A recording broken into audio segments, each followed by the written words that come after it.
राजकिशोर बहुत खुश था। उसके घर में एक बेटे ने जन्म लिया था। राजकिशोर की शादी सरोज से हुई थी। वह उसकी कंपनी में काम करती थी। दोनों में प्यार हो गया और दोनों ने शादी कर ली। सरोज दिखने में भी सुंदर थी। पहले ही साल बेटे का जन्म हो गया। राजकिशोर ने बेटे का नाम राजन रखा। राजन धीरे धीरे बड़ा हुआ तो स्कूल जाने लगा। एक दिन टीचर ने राजन को अलग बैठा देखा तो उससे कहा, क्या बात है, तुम यहाँ अकेले बैठे हो, दोस्तों के साथ नहीं खेलते? क्या तुम्हारा कोई दोस्त नहीं है? मैडम, मुझे अकेला रहना अच्छा लगता है, मेरा कोई दोस्त नहीं है। एक दिन प्रिंसिपल का फोन राजकिशोर को आता है। वे राजकिशोर से कहती है, मुझे आपसे कुछ बात करनी है राजन के बारे में। मैं आपके घर आ रही हूँ। शाम को वे घर पर आती है। राजकिशोर जी उससे कहते हैं, कहिए मैडम जी, आपने क्यों कष्ट किया? मुझे ही बुला लिया होता। राजकिशोर जी, आप एक सफल बिजनेसमैन हैं। आपके पास समय कम होता है, लेकिन आपको अपने बेटे के लिए समय निकालना चाहिए। वे स्कूल में किसी से भी बात नहीं करता, ना जाने क्या सोचता रहता है। आप उसे समय दिया करिए, उससे पूछिए उसे कोई समस्या तो नहीं। बस यही कहने के लिए मुझे आना पड़ा। राजकिशोर राजन से पूछता है, बेटा क्या बात है? तुम्हारी प्रिंसिपल आई थी, वो कह रही थी तुम चुप चुप रहते हो, किसी से बात भी नहीं करते। आप कौन है? मुझे कहाँ से लाए हैं? मेरा नाम राजवीर है। मेरे पिता का नाम दयाल है। मेरा घर रामनगर में है। मुझे वहाँ अपनी माँ से मिलना है। आप मुझे वहाँ ले चलिए। राजकिशोर राजन से हुई सारी बात आकर अपनी पत्नी सरोज को बताते हैं तो वह कहती है, लगता है मेरे बेटे के ऊपर किसी ने कुछ कर दिया है। आप कुछ करो, इसे किसी को दिखाओ, कहीं कोई ओझा तांत्रिक जो भी हो इसे दिखाओ, कहीं मेरे बेटे को कुछ ना हो जाए। राजकिशोर राजन को एक पंडित के पास ले जाता है और पंडित से कहता है, पंडित जी, ये मेरा बेटा है। कई दिनों से ये मुझे अपना पिता नहीं मानता। ये कहता है कि इसका नाम राजवीर है, इसके पिता का नाम दयाल है। ये दूसरे शहर में रहता है। मुझे तो लगता है इसके ऊपर किसी ने कुछ कर दिया है। आप जरा देख लीजिए, इसकी माँ का तो बुरा हाल है। पंडित राजन से पूछता है, बेटे तुम्हारा नाम क्या है? तुम कहाँ रहते हो?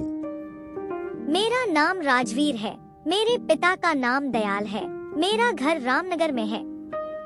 पंडित राजकिशोर से कहता है, राजकिशोर जी, आप इसे वहाँ ले जाएं जहाँ ये कह रहा है। वहाँ जाकर आपको पता लग जाएगा इसकी बातों में कितनी सच्चाई है।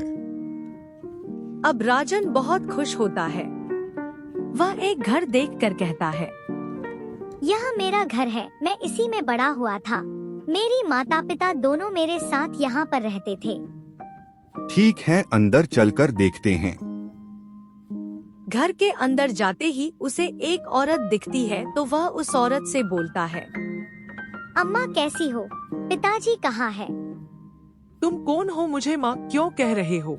मेरा बेटा राजवीर एक दुर्घटना में 10 साल पहले मर चुका है।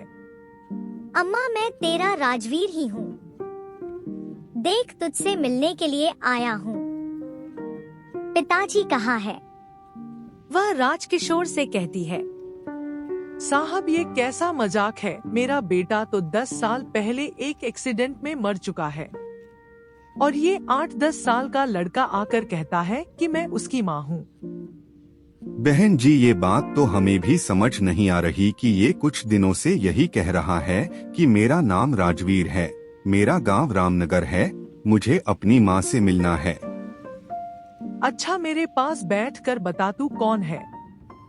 फिर राजन बुधिया के पास बैठकर कहता है, अम्मा, जब मैं घर से निकला तो तुम्हें कह कर गया था कि आज तुम्हारी बहू को तुमसे मिलाने के लिए लाऊंगा, मगर मेरा एक्सीडेंट हो गया जिस कारण मैं अपना वादा पूरा नहीं कर पाया और जिसने मुझे मारा उसे भी सजा नहीं मिली।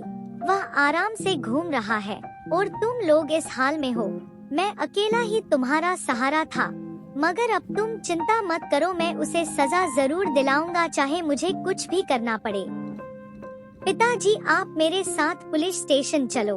मैं उसका नाम बताऊंगा जिसने मुझे मारा। फिर राजन राजकिशोर के साथ पुलिस स्टेशन जाकर सब बताता है। एक पुलिस वाला उनके घर पहुंचकर सरोज से कहता है, आप मेरे साथ पुलिस स्टेशन चलिए, आपके बेटे ने आपके खिलाफ शिकायत लिखवाई है कि आपने राजवीर को मारा है। सरोज कुछ कहे बिना पुलिस वाले के साथ पुलिस स्टेशन आ जाती है। पुलिस वाला उससे कहता है, अब आप कहिए, आपने राजवीर को क्यों मारा? मेरे बेटे ने मेरे खिलाफ शिकायत लिखी है तो आपको सब बताती हूँ। मैं और राजवीर अच्छे दोस्त थे। राजवीर मुझसे शादी करना चाहता था, मैं भी उसे बहुत प्यार करती थी, मगर मेरी जिंदगी में फिर राजकिशोर आ गया। राजकिशोर एक अमीर आदमी था और राजवीर गरीब। मैंने सोचा कि राजकिशोर के साथ मैं जिंदगी भर ऐश करूंगी। राजवीर मुझे क्या देगा? मुझे दोनों में से एक को चुनना था, तो मैंने राजकिशोर को चुना और राजवीर को मार डाला। मगर कुदरत का इंसाफ देखो, राजवीर ने मेरे ही घर में जन्म लिया और अपनी मौत का बदला ले लिया। अब मुझे कुछ नहीं चाहिए। जब मेरा बेटा ही मेरे खिलाफ है तो जीने का कोई फायदा नहीं। आप मुझे जिंदगी भर के लिए सलाखों के पीछे डाल दीजिए। सरोज को उम्र कैद हो जाती है।